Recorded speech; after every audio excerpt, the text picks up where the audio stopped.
महाराष्ट्र में उद्धव शिंदे गुट की लड़ाई पर सुप्रीम कोर्ट का ऐतिहासिक फैसला आया है और इस फैसले ने उद्धव ठाकरे गुट को सिर्फ निराश ही नहीं किया बल्कि बड़ा धक्का भी दिया है। उद्धव गुट ये आस लगाए बैठा था कि सुप्रीम कोर्ट के फैसले के बाद शिंदे की सरकार गिर जाएगी, शिंदे का सीएम पद चला जाएगा। वहीं फैसले के एक दिन पहले से ही संजय राउत जमकर बयानबाजी कर रहे थे, खूब फप्तियां कस रहे थे, सरकार गिरने के दावे कर रहे थे, लेकिन इन सारे सपनों को सुप्रीम कोर्ट ने तोड़ दिया है। संजय राउत के दावों की हवा निकल गई है, उनके मंसूबे पूरी तरह से ध्वस्त हो गए हैं। शिंदे सरकार को अवैध बता रहे संजय राउत को अब तो उनके ही गठबंधन के नेता ने लताड़ लगा दी है। जी हाँ, क्या कह रहे हैं महाविकास अघाड़ी के बड़े नेता, ये हम आपको आगे बताते हैं, लेकिन उससे पहले आपको बताते हैं कि किस तरीके से सुप्रीम कोर्ट का फैसला उद्धव और शिंदे के लड़ाई में आया है और किस तरीके से उद्धव गुट को तगड़ा झटका लगा है। संजय राउत के दावों की अब हवा निकल गई है। दरअसल सुप्रीम कोर्ट ने एकनाथ शिंदे समेत 16 विधायकों की अयोग्यता पर फिलहाल अभी कोई फैसला नहीं लिया है और सुप्रीम कोर्ट ने साफ ये कहा है कि इस मामले में अभी और विचार करने की जरूरत है। इसके साथ ही अदालत ने नेबाब रेबिया केस के विचार के लिए 7 जजों की बड़ी बेंच के समक्ष ये फैसला भेज दिया है।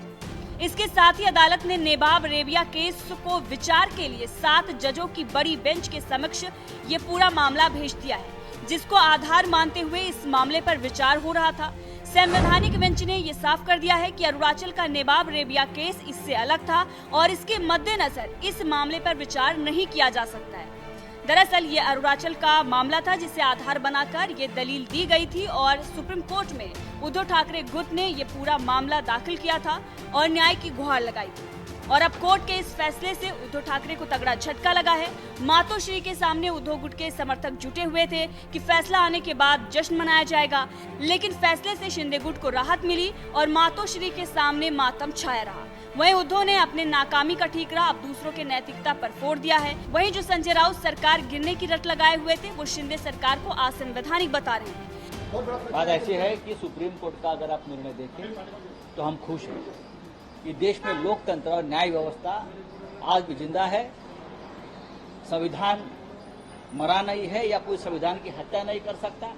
सत्ता आती है, सत्ता चली जाती है। सबसे पहले जो सुप्रीम कोर्ट ने कहा है कि जो शिंदे गुट का व्हीप है वही गैर कानूनी इलीगल है। उसका मतलब है वो लोगों ने जो व्हीप बजाया था वो गैर कानूनी है और हमारा जो व्हीप था उसने जो आदेश दिया है वो कानूनी है।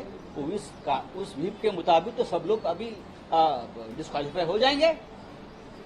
विधानसभा अध्यक्ष को अधिकार है, ठीक है, लेकिन लीगल व्हीप कौन है? प्रभु है। ये सर्वोच्च न्यायालय ने कहा है, तो क्या विधानसभा के अध्यक्ष गैर कानूनी काम करेंगे? क्या संविधान की हत्या करेंगे? नहीं, पर एक आधी मुद्दत है। लेकिन इस पर अजीत पवार, जो कि महाविकास अघाड़ी गठबंधन के बड़े नेता हैं, उन्होंने संजय राउत के ही बयान के उलट बयान दे दिया है, जिसे संजय राउत और उद्धव ठाकरे को तगड़ा झटका लगा है। जी हाँ, अजीत पवार ने बयान देते हुए कहा है कि कुछ लोग इसे असंवैधानिक बता रहे हैं, लेकिन बहुमत जो है वो सरकार के पास है, इसीलिए सरकार नहीं गिरेगी। यानी कि एक तरीके से उन्होंने देवेंद्र फडणवीस का और एकनाथ शिंदे का समर्थन किया है। वहीं आपको बता दें कि संजय राउत ने सुप्रीम कोर्ट के फैसले से पहले सरकार गिरने का दावा किया था, जिसके बाद उनका यह बयान काफी चर्चा का विषय बना हुआ था। सुनिए क्या कुछ कहा था संजय राउत ने। खतरा नहीं है बीजेपी सरकार को या शिंदे सरकार को। मैं महाविकास अघाड़ी का नेता हूं, मैं शिवसेना का एमपी हूं। मुझे लगता है सरकार को खतरा है, क्योंकि मैं जिस पार्टी को या जिस अघाड़ी को रिप्रेजेंट करता हूं, तो मैं मेरा लोगों का हौसला बढ़ाऊंगा और कहूंगा अगर 16 एमएलए डिस्क्वालीफाई होते हैं तो बचे हुए 24 भी डिस्क्वालीफाई हो गए और सरकार तुरंत गिर जाएगी। सरकार को खतरा नहीं, ऐसे कैसे कोई बोल सकता है? अगर मुख्यमंत्री शिंदे का भी नाम है डिस्क्वालिफिकेशन के लिस्ट में, अगर मुख्यमंत्री डिस्क्वालीफाई हो जाएंगे तो समझ लो ये सरकार और ये गद्दारों का गढ़ खत्म हो जाएगा।